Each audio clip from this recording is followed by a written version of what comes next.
खोथा होनाय बायदि खोथा लाखिनानै खामानि मावनानै होदों एमएलए पबित्र कुमार बर'आ।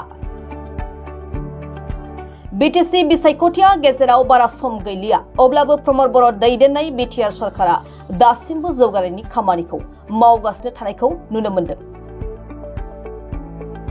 बेबायदिनो गोबाव सम जेंनाखौ लानानैबो दिनै माबा मोनसे सुफुंनो थाखाय 30 नं गरेश्वर बियाबनि सिङाव थानाय गुरुमु प्राइमारिनि सोनाब सान्दामारि जुब क्लाबनो 50,000 रांनि चेक बिलाइ गथायनानै होयो एमएलए पबित्र कुमार बर'आ। सोनाब सान्दामारि गामिया प्रमद बर' दैदेननाय बिटिआर सरकारनिफ्राय मस्जिदनि मुङाव आलारि सोरां बिथांखिनि गेजेरजों 2 लाख रां, बैसागु नब्लांनि मुङाव 25,000 आरो दिनै जुब क्लाबनि मुङावबो 50,000नि चेकखौ मोनबावना गोरबोजों गोजोननाय फोरमायदों गामि आफादा आरो प्रमद बर' दैदेननाय बिटिआर सरकारखौ फैबाय थानाय बिसायख'थियाव 100% मदद होगोनखौ फोरमायो गामिनि रायजो राजाफ्रा। আজি আমাৰ বিটিআৰ চৰকাৰৰ ফালৰ পৰা মানে দুটাকৈ আমাৰ যুৱ সংঘৰ মানে 2খন চেক একালীন চেক ধাৰ্য কৰা হৈছিল। এই চেক মানে বিতৰণ কৰা যেটো কাৰ্যসূচী, এই কাৰ্যসূচীখন বৰ্তমানত আমাৰ গুৰমু প্ৰাইমাৰীৰ অন্তৰ্গত পশ্চিম চান্দামাৰী যুৱ ক্লাবৰ 50,000 টকীয়া চেক আমি বিতৰণ কৰিছোঁ। আৰু লগতে আমি গবছৰা প্ৰাইমাৰীৰ অন্তৰ্গত বামুনজাৰ মিলনজ্যোতি সংঘৰ তো মানে 50,000 টকা চেক আমি বিতৰণ কৰিলোঁ। সকলো ৰাইজে খুবে আনন্দ পাইছে আৰু আমাক ভাল কথা আমাক কৈছে যেন বহুদিনীয়া এটা সমস্যা, এই সংঘৰ বহুদিনীয়া সমস্যাটো কিঞ্চিত হ'লেও যেন আমাৰ বিটিআৰ চৰকাৰৰ ফালৰ পৰা যে অনুদানটো দি সহায় কৰিলে তাৰ কাৰণে আমি মানে ভাল পাইছোঁ বা ধন্যবাদ জনাইছে তেখেতসকলে। ময়ো খুবেই ভাল পাইছোঁ যি সমাজে এই কালত মানে বিটিচিৰ যিটো মানে নিৰ্বাচনত ভোট বৰ্জনে কৰা এৰিয়া আছিলে, কিন্তু এইবাৰ তেখেতসকলে দলে বলে আমাক সহযোগ কৰিম বুলি কথা দিছে। যিহেতু তেখেতসকলৰ এৰিয়াটো আলাৰী চিৰাং বিতাংশী নামক আমি মন্দিৰত 2 লাখ টকীয়া চেক আৰু দিব পাৰিছোঁ।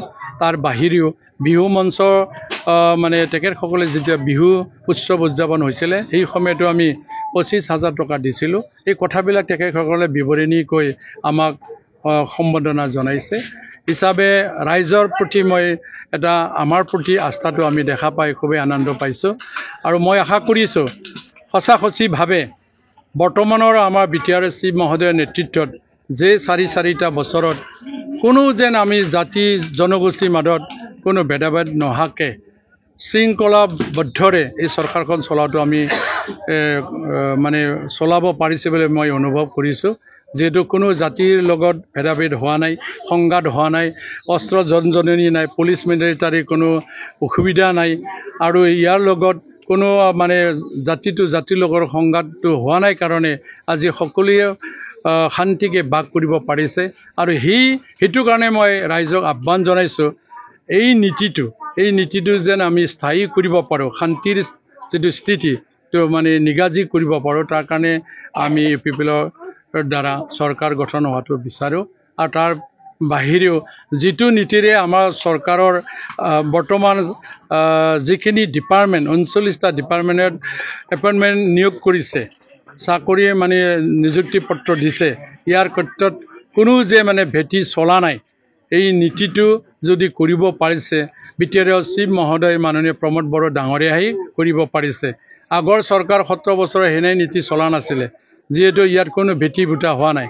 বিৰোধী পক্ষইতো 2-এটা কথা ক'বই, যিহেতু তেখেতসকলে হেনে নীতিটো কৰিবই পৰা নাই।